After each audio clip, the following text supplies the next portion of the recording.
Chairman. I want to express my strong support for Representative Beyer's amendment.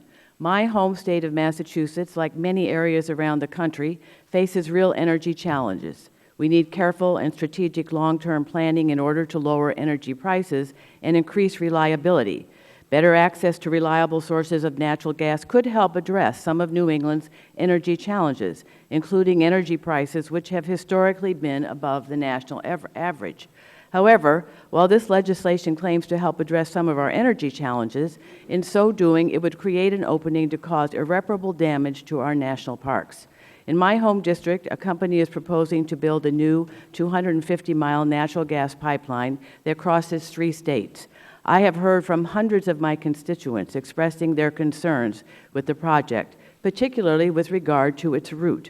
Construction of the pipeline could jeopardize local wildlife and will impact state-designated conservation land as well as Massachusetts' very scarce farmland.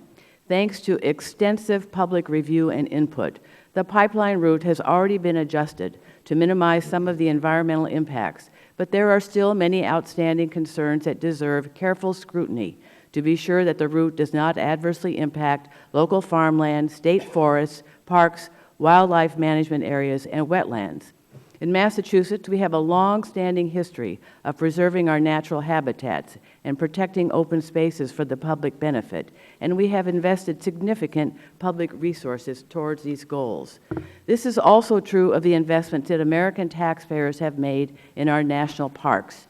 There is no need to expedite the approval process for natural gas pipeline corridors through our national parks and other historically significant areas that were set aside for the very distinct purpose of preserving our nation's cultural and natural heritage. Writer and historian Wallace Stegner called national parks, quote, "the best idea we ever had, absolutely American, absolutely democratic. They reflect us at our best rather than our worst," unquote. Without Mr. Beyer's amendment, the underlying bill could directly erode the National Park Service's ability to meet its core mission of preserving and protecting our nation's natural, cultural, and historic resources, unimpaired for the use and enjoyment of future generations, just as we enjoy them today.